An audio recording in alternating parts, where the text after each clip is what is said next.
صلی اللہ علیہ وسلم۔ اعوذ باللہ السمیع العلیم من الشیطان الرجیم، بسم اللہ الرحمن الرحیم، والصلاۃ والسلام علی رسولہ الکریم۔ بخاری شریف کتاب الجمعہ، اور اس باب میں جو آج ہم حدیث پڑھیں گے، جو آج کا باب ہے وہ ہے السواک یوم الجمعہ، جمعہ کا دن مسواک کرنے کا بیان۔ وقال ابو سعید ان النبی صلی اللہ علیہ وسلم یستن، ابو سعید خدری رضی اللہ تعالیٰ عنہ کہتے ہیں، فرماتے ہیں کہ نبی کریم صلی اللہ علیہ وسلم نے فرمایا کہ مسواک کرو، یعنی یہاں پہ وہ کہہ رہے ہیں کہ جمعے کے دن مسواک کرو۔ ان کی مراد یہ ہے کہ جس طرح جمعے کے دن غسل کرنا، خوشبو لگانا، بہترین لباس پہننا مستحب ہے، اسی طرح سے یہ بھی مستحب ہے کہ ایک شخص مسواک کا استعمال کرے۔ اس میں 3-4 حدیث ہیں جو ہم پڑھ لیتے ہیں، اور اس کے بعد انشاءاللہ ہم ان کی کچھ تھوڑی سی تفصیل دیکھیں گے۔ یہ حدیث ہے 847، حضرت ابو ہریرہ رضی اللہ تعالیٰ عنہ سے روایت ہے، عن ابی ہریرہ رضی اللہ عنہ ان رسول اللہ صلی اللہ علیہ وسلم قال، فرماتے ہیں کہ نبی کریم صلی اللہ علیہ وسلم نے فرمایا، لولا ان اشق علی امتی، کہ اگر مجھے اپنی امت کے لوگوں پر مشقت کا ڈر نہ ہوتا، او علی الناس، یا لوگوں پہ مشقت کا ڈر نہ ہوتا، لامرتم بالسواک مع کل صلاۃ، تو میں ہر نماز کے ساتھ مسواک کرنے کا حکم دے دیتا، یعنی اس کو لازم کر دیتے کہ مسواک کی جائے۔ تو اس میں اگرچہ جمعہ کا ذکر نہیں ہے، لیکن ظاہر ہے جب ہر نماز کا ذکر ہے تو اس میں جمعہ بھی شامل ہے۔ تو یہاں پہ مسواک کی بہت زیادہ تاکید کی گئی ہے کہ کوئی بھی نماز ہو جمعے کے علاوہ بھی اور جمعے کی بھی، تو اس میں مسواک کرنا جو مستحب ہے۔ اور نبی کریم صلی اللہ علیہ وسلم کا جو ارشاد ہے کہ اگر مجھے امت کی مشقت کا خیال نہ ہوتا تو میں ہر نماز کے لیے باقاعدہ حکم دے دیتا اور پھر یہ لازم ہو جاتی، لیکن ظاہر ہے نبی کریم صلی اللہ علیہ وسلم کو احساس تھا کہ انسان جو ہے وہ کتنا کر سکتا ہے، اتنا اس کے بس میں کتنا ہے، تو ایسا حکم نہیں دیا کہ جو ممکن نہیں، لیکن پسندیدہ یہ ہے کہ ہر نماز کے لیے مسواک کی جائے۔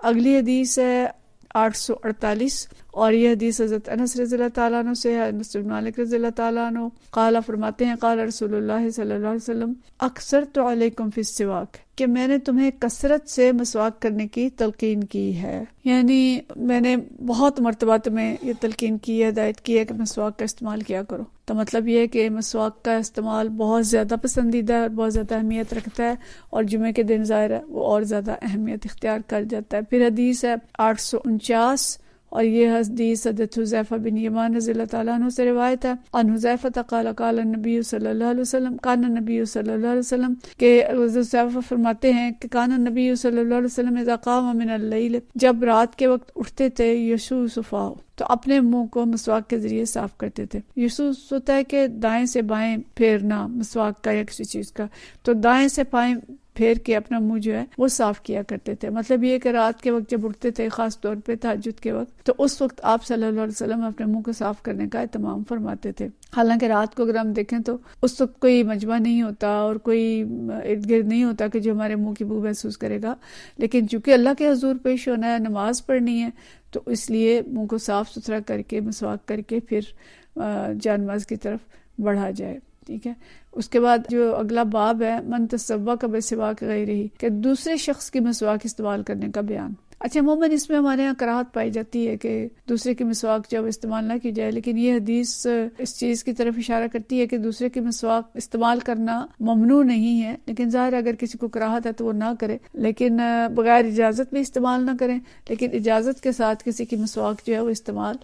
کی جا سکتی ہے، یعنی لاب جو ہے وہ ناپاک نہیں ہے اور ایسا استعمال کیا جا سکتا ہے۔ حدیث ہے 850، اور یہ حدیث عائشہ رضی اللہ تعالیٰ عنہ سے روایت ہے، عائشہ فرماتی ہیں قالت دخل عبد الرحمن بن ابی بکر، عبد الرحمن بن ابی بکر داخل ہوئے، یہ حضرت عائشہ رضی اللہ تعالیٰ عنہ کے حجرے میں داخل ہوتے ہیں، ومعہ سواک یستن بہ، اور ان کے پاس مسواک تھی جس سے وہ اپنے دانت صاف کر رہے تھے۔ فنظر علیہ رسول اللہ صلی اللہ علیہ وسلم، تو نبی کریم صلی اللہ علیہ وسلم نے ان کی طرف دیکھا۔ فقلت، تو میں نے کہا آتنی ھذا سواک یا عبد الرحمن، کہ عبد الرحمن یہ مسواک مجھے دے دو۔ فقسمتہ، میں نے اسے توڑا، ثم مضغتہ، پھر میں نے اسے چبایا، فاتیتہ رسول اللہ صلی اللہ علیہ وسلم، پھر میں نے نبی کریم صلی اللہ علیہ وسلم کو مسواک دے دی۔ فاستن بہ، تو آپ نے اس سے اپنے دانت جو ہیں وہ صاف کیے، وہو مستند الی صدری، اور اس وقت آپ صلی اللہ علیہ وسلم میرے سینے کے ساتھ ٹیک لگائے ہوئے تھے۔ یہ واقعہ ہے جب آپ صلی اللہ علیہ وسلم بیمار تھے اور آخری بیماری تھی آپ صلی اللہ علیہ وسلم کی، آپ اپنے حجرے میں تھے حضرت عائشہ رضی اللہ تعالیٰ عنہ کے،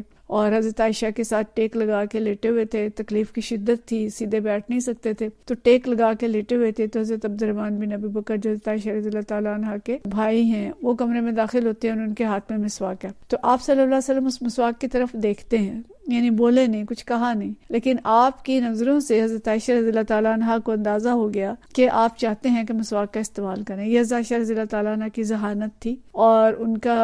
یعنی یہ انڈرسٹینڈنگ تھی، اس طرح سے وہ نبی کریم صلی اللہ علیہ وسلم کے جو اشارے اور کنائے تھے ان کو بھی سمجھتی تھیں، اور یہی ان کی جوانی کی جو شادی تھی اس کی ہمیں مصلحت بھی نظر آتی ہے کہ بہت ساری احادیث ان کی ذہانت کی بنا پہ اور ان سے جو روایت ہیں نبی کریم صلی اللہ علیہ وسلم کی خانگی زندگی کے بارے میں، تو اس سے ہمیں پتہ چلتی ہیں اور ان کی ذہانت کا اندازہ ہوتا ہے۔ تو اتنی وہ ماشاءاللہ ذہین تھی کہ بس ایک نظر دیکھا نبی کریم صلی اللہ علیہ وسلم نے مسواک کی طرف، تو انہیں اندازہ ہو گیا کہ آپ مسواک کرنا چاہتے ہیں۔ تو انہوں نے عبد الرحمن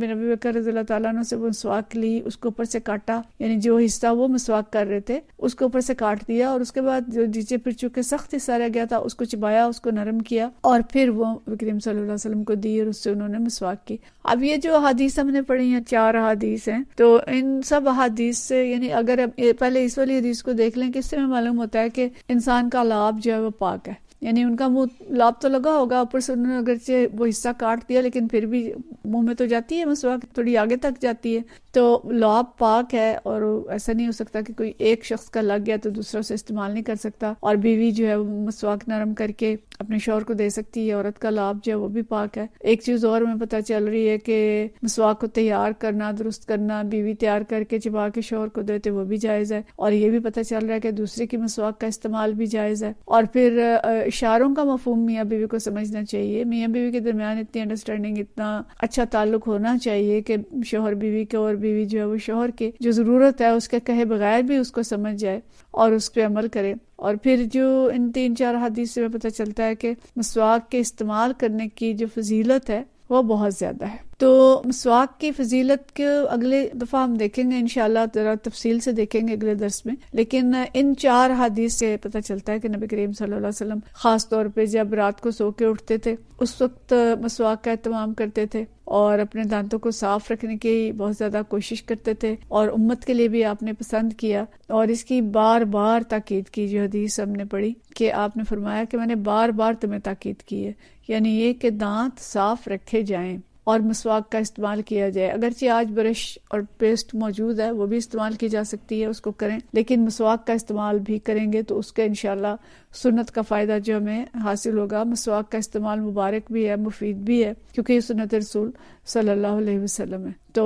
مسواک کا استعمال کریں۔ اور دیکھیں ایک چیز ہمیں اور پتہ چل رہی ہے کہ حضرت عبد الرحمن نے اپنی مسواک فوراً نبی کریم صلی اللہ علیہ وسلم کو دے دی، اور صرف مسواک ہی نہیں، دیکھیں جو اہل ایمان ہے وہ اپنی ہر چیز نبی کریم صلی اللہ علیہ وسلم پر قربان کرنے کو عظیم سعادت سمجھتے ہیں، تو صحابہ بھی اس موقع کی تلاش میں ہوتے تھے کہ موقع ملے اور نبی کریم صلی اللہ علیہ وسلم کی خدمت کریں۔ تو ان احادیث سے ہمیں مسواک کی اہمیت پتہ چلتی ہے۔ اگلی دفعہ ہم انشاءاللہ اس کی جو فوائد ہیں مسواک کے ان کو تفصیل کے ساتھ دیکھیں گے۔ وآخر دعوانا ان الحمدللہ رب العالمین۔